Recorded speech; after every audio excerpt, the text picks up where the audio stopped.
and we will. Good. Okay, so here's this HPV model. I'd like to illustrate this basic property. I think this is less critical for you right now, but with AnyLogic 7, this is going to be front and center, I think, of some of the things you want to do.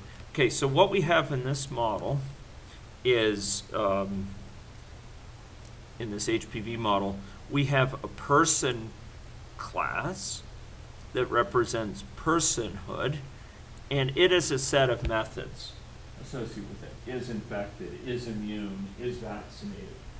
By the way, one of the reasons you may wonder why you have all these things, their states, well, it turns out that I think there's several vaccinated states or several immune states, and here's, is young adult, is children age, is OSK, other Saskatchewan, is First Nations, is in routine screening.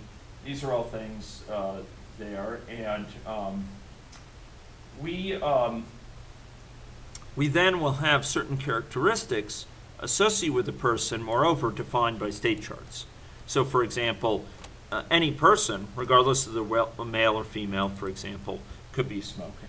Could be a smoker or not. Oh, okay, gosh, I thought it removed all that. I don't know why that's there. Not sure. Okay.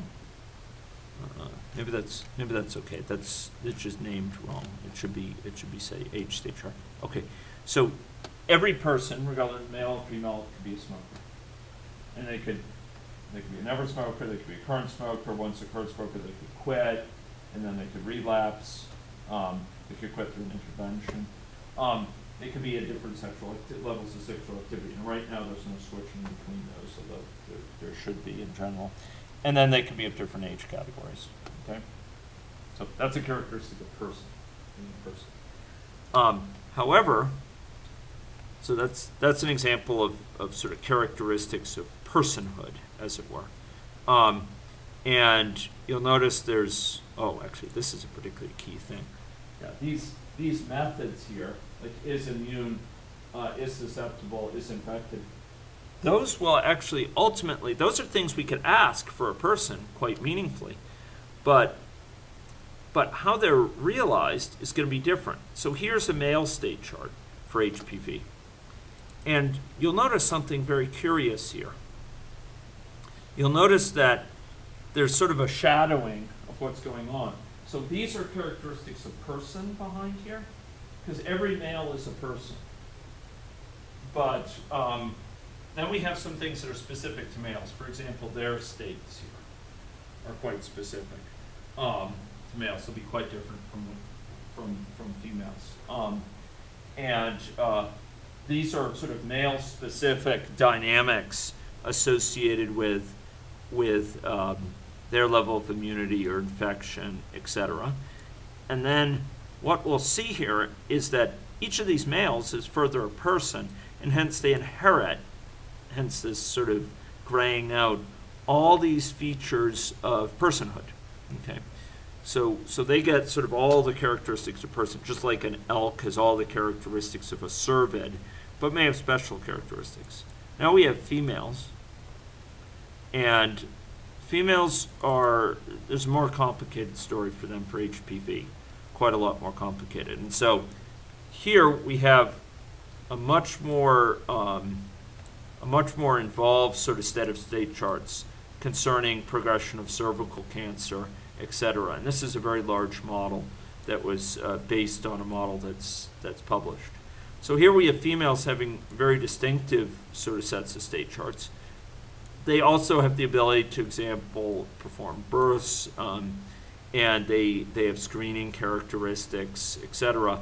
But like males, you can ask them, are they immune? Are they infective? Now, for a female, asking if they're vaccinated will look in a different state. They'll ask, are they in a different state than they would for males? Because males have a different state distinguishing vaccination. So we can ask any person, are they vaccinated? If they're male, they'll look to see if they're in one state. If they're female, they'll look to see if they're in a different state. Similarly, for if they're immune, etc. And then there's a set of other things related to fertility rates, etc. down here. So here we have a set of classes, we have a so-called superclass that's called person, and we have a so-called subclasses called male and female that inherit from person. Let's just go see for a moment how that's done. And sorry? Why is main and Um, Is it usually? oh no, that's. Oh, it's because in AnyLogic 7, the distinction is unified, Oh. so everything's major. Okay. Yeah, great question.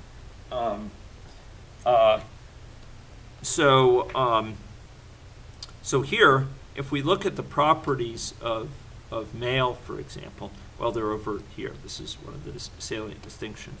Properties of male here are that it extends. You can kind of see it here. Let me move this. It extends person. And what I mean by that is it is a person, but it has lots of other characteristics. It can be treated in every way as a person. It can be passed around as a person. But it also inherits in this case. It's more than it just implements it. It inherits all the characteristics of person, and reuses all those mechanisms, but it has others. It has its own distinctive state chart. Similarly, so that's where you see this extends person. And similarly, here for female, we have a similar relationship. So for female, we have it also extending person. Hence, it inherits all those methods. So what this allows you to do is, instead of cutting and pasting into the person class things that are into male and female, the things that are in common between them. For example, these state charts in person, rather than cutting and pasting those into, or copying and pasting those into each of male and female in turn. And if you want to modify how smoke is represented, you have to go back and change both, one after the other. Instead of having to maintain both sets, you maintain them in one place. You maintain them here. And any characteristics you want to maintain for person, you do here once. And male and female, they can each be persons. They each can evolve independently, but they are they have their own special characteristics. All those shared characteristics can be placed up here in person. So that's an example of practical subclassing, as I think it will become important within AnyLogic. What you have to realize is that right now you are making use of subclassing and subtyping within your models. And so when you see this thing about, that when I iterate through get all connections, do you remember we saw that earlier? I iterated through and I called them agents or agent continuous 2D. You may wonder why is that? Well, it's because that interface returns a list of agent continuous 2Ds, and all persons are those. In fact, in your model, all those agent continuous 2Ds are persons, and so you can cast them safely in that way.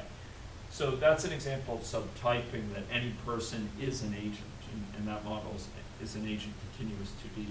But in AnyLogic 7, it will become cleaner and more powerful, because you'll be able to define your own sort of hierarchies with servids, or with person and the male, female, or with multiple types of health professionals.